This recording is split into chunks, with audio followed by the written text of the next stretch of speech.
बहुत पहले की बात है। एक नगर हुआ करता था जहाँ के राजा बहुत बुद्धिमान थे। उनकी बुद्धि और चतुरता के चर्चे हर जगह फैले हुए थे। राजा हर किसी को सोच समझकर ही कुछ बोलते थे और कभी भी आरोपी की बातों को सुने बिना कोई फैसला नहीं सुनाते थे। राजा की बुद्धिमानी के चर्चे हर जगह मशहूर थे। आसपास के राज्य के राजा, रानियां व राजकुमारी आदि उनसे ईर्ष्या करते थे। इसी जलन की वजह से कई राज्यों के राजा, रानियों और राजकुमारियों ने राजा की बुद्धिमानी की परीक्षाएं लेने के लिए अलग अलग तरकीब निकालते थे। लेकिन हर बार राजा दूसरे शासकों द्वारा ली गई परीक्षा में सफल होते थे और खुद को चतुर और बुद्धिमान साबित कर देते थे। एक दिन राजा की बुद्धिमत्ता परखने के लिए एक राजकुमारी आई। उसके हाथ में 2 फूलों की माला थी। उन दोनों मालाओं में एक असली थी और दूसरी नकली। उन दोनों माला को देखकर कोई नहीं बता सकता था कि असली कौन है और नकली कौन। राजकुमारी ने दोनों मालाओं को राजा के सामने रखा और कहा, हे राजा, अगर आप इतने बुद्धिमान हैं, तो ये बताएं इनमें से असली फूलों की माला कौन सी है।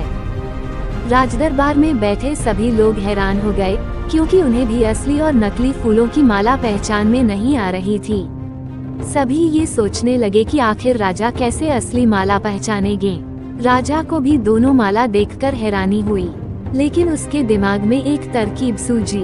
उन्होंने तुरंत अपने सेवक से बोला, बगीचे की खिड़कियां खोल दो। सेवक ने जैसे ही खिड़कियां खोली, तो बाहर फूलों पर बैठी मधुमक्खियां उड़कर अंदर आने लगी। राजा कुछ देर मधुमक्खियों को देखते रहे, फिर जैसे ही एक मधुमक्खी फूल की माला पर बैठी, वैसे ही राजा ने असली फूल की माला को पहचान लिया और बोला, अब मैं बता सकता हूँ कि असली माला कौन सी है। राजा ने उसी समय असली फूलों की माला की तरफ इशारा किया, जिस पर मक्खी बैठी थी। राजा की इस बुद्धिमत्ता को देखकर दरबार में मौजूद सभी लोग उनकी प्रशंसा करने लगे और कहने लगे कि हर राज्य में आप जैसा बुद्धिमान राजा जरूर होना चाहिए।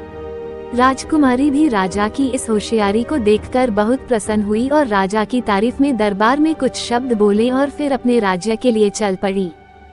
बुद्धिमान राजा की कहानी से सीख। बुद्धिमान राजा की कहानी से हमें ये सीख मिलती है कि यदि आप हर सवाल या किसी मुसीबत के वक्त अपनी बुद्धि का प्रयोग करें, तो आप हर सवाल का जवाब भी ढूंढ सकते हैं और साथ में मुश्किल से मुश्किल मुसीबत हल भी कर सकते हैं।